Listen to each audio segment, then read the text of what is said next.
दोस्तों, आज जो खबर मैं आपको बताने जा रहा हूं वह सिर्फ एक खबर नहीं बल्कि दुनिया के पावर सर्कल्स में मची एक भूचाल की कहानी है। क्योंकि इस बार भारत ने वो कर दिखाया है जो अब तक कोई देश करने की हिम्मत नहीं कर पाया था। दुनिया के सबसे बड़े मंच यानी संयुक्त राष्ट्र के सामने भारत ने ऐसे तीखे शब्दों में सच्चाई रखी कि बड़े बड़े मुल्कों के चेहरे उतर गए। भारत के विदेश मंत्री एस जयशंकर ने यूएन के मंच से जो कहा उसकी गूंज अब वॉशिंगटन से लेकर बीजिंग तक सुनाई दे रही है। यह वही भारत है जो कभी चुपचाप सुन लेता था, पर अब वही भारत गरज रहा है और कह रहा है अब बस बहुत हुआ। लेकिन दोस्तों, कहानी यहीं खत्म नहीं होती। एक तरफ यूएन को भारत की कड़ी लताड़ सुनाई दी तो दूसरी तरफ अमेरिका के अंदर से ऐसी खबर आई जिसने पूरी दुनिया की राजनीति को झकझोर दिया। अमेरिका में बैठे 19 सांसदों ने अपने ही राष्ट्रपति डोनाल्ड ट्रंप को खत लिखकर भारत से पंगा ना लेने की नसीहत दी है। जरा सोचिए, जब दुनिया की सबसे ताकतवर कुर्सी पर बैठा आदमी अपने ही सांसदों से डांट सुनने लगे तो समझ लीजिए मामला कितना गंभीर है। लेकिन दोस्तों, आगे बढ़ने से पहले जरा ठहरिए।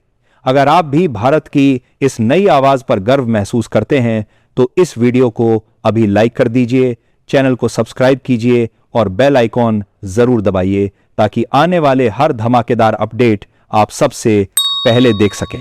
वीडियो को अंत तक जरूर देखिएगा अगर आप भी भारत की इस नई आवाज पर गर्व महसूस करते हैं। दोस्तों, अब बात करते हैं उस मुद्दे की जिसने इस पूरे विवाद को जन्म दिया, यूएन का नया फरमान। यूएन की एक एजेंसी ने हाल ही में एक प्रस्ताव दिया जिसमें कहा गया कि भारत में रह रहे अवैध प्रवासियों को रिफ्यूजी कार्ड, यानी भारत का कहना है कि अगर हम चीन की करेंसी में व्यापार करेंगे तो हमारी अपनी अर्थव्यवस्था कमजोर होगी और चीन की मजबूत हाला है और ऐसा भारत किसी भी हालत में नहीं चाहता। रूस और भारत के बीच डॉलर में भुगतान पहले ही मुश्किल हो चुका है, लेकिन भारत ने कहा अगर व्यापार करना है तो या तो रुपया रूबल में करो या फिर हमारी करेंसी में। भारत का यह कदम दिखाता है कि अब वह अपनी करेंसी को ग्लोबल स्तर पर स्थापित करने की दिशा में गंभीर है। जयशंकर ने स्पष्ट कहा, जब तक हम खुद पर भरोसा नहीं करेंगे तब तक दुनिया भी हमारी करेंसी पर भरोसा नहीं करेगी। अमेरिका और चीन की करेंसी भी कभी कमजोर थी, लेकिन उन्होंने जोखिम उठाया। अब समय है कि भारत भी अपने रुपए को वही सम्मान दिलाए। सोचिए, अगर भारत आज पीछे हट जाता तो चीन को एक और आर्थिक बढ़त मिलती, पैसा हमारा लगता, फायदा उसे होता, लेकिन भारत ने तय किया कि अब और नहीं। अब वक्त है आत्मनिर्भर भारत के उस वादे को हकीकत में बदलने का। इसलिए अफगानिस्तान सब ने मिलकर कहा कि अब कोई विदेशी ताकत यहां बेस या मिलिट्री इंफ्रास्ट्रक्चर नहीं बनाएगी। सोचिए, भारत और पाकिस्तान दोनों का किसी मुद्दे पर एक राय होना अपने आप में कितना बड़ा संकेत है।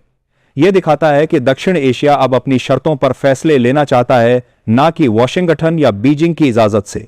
लेकिन दोस्तों, सबसे बड़ी खबर आई रूस से। भारत ने अपने पुराने दोस्त रूस की एक अहम मांग ठुकरा दी है। जी हां, वही रूस जिसने संकट के वक्त हमेशा भारत का साथ दिया। पर इस बार भारत ने कहा राष्ट्रहित सबसे ऊपर। रूस चाहता था कि भारत तेल के बदले में भुगतान चीनी करेंसी युआन में करे, पर शरणार्थी कार्ड जारी किया जाए ताकि उन्हें भारत में कानूनी तौर पर रहने और काम करने का अधिकार मिल सके।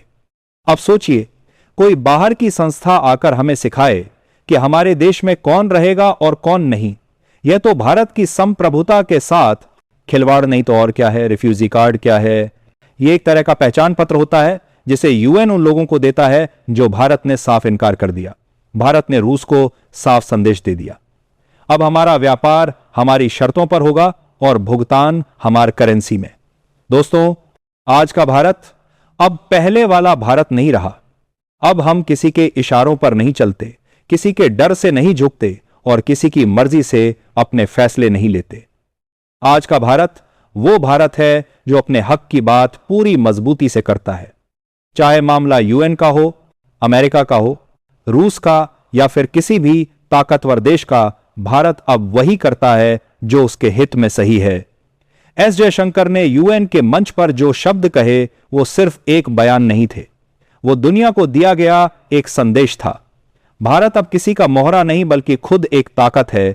जब सुप्रीम कोर्ट ने यूएन को साफ साफ कहा कि तुम्हारे कार्ड हमारे संविधान से ऊपर नहीं, तो उस वक्त पूरी दुनिया ने समझ लिया कि भारत अब अपनी जमीन पर किसी बाहरी नीति को थोपने नहीं देगा।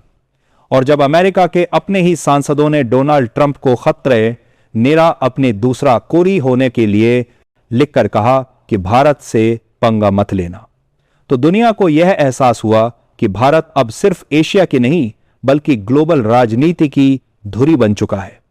रूस को ना कहना किसी कमजोरी की निशानी नहीं बल्कि आत्मनिर्भरता की मिसाल है। यह वही भारत है जो कहता है हम किसी की करेंसी पर नहीं अपनी करेंसी पर भरोसा करते हैं। आज भारत अपनी आर्थिक, राजनीतिक और सामरिक ताकत से दुनिया को नया रास्ता दिखा रहा है। अब कोई हमें यह नहीं सिखा सकता कि सही क्या है और गलत क्या। अब भारत खुद अपनी नियति का लेखक है। यह वही देश है जिसने सदियों की गुलामी झेली, पर आज उसी दुनिया को सिखा रहा है कि असली आजादी क्या होती है। और याद रखिए दोस्तों, यह सिर्फ जयशंकर, सुप्रीम कोर्ट या किसी एक नेता की जीत नहीं है, यह हम सब की जीत है। यह हर उस भारतीय की जीत है जो अपने देश को आत्मनिर्भर, मजबूत और सम्मानित देखना चाहता है। अब वक्त है कि हम सब मिलकर इस नए भारत के साथ कदम से कदम मिलाएं, क्योंकि अब भारत किसी के पीछे नहीं बल्कि आगे बढ़कर। जय हिंद, जय भारत,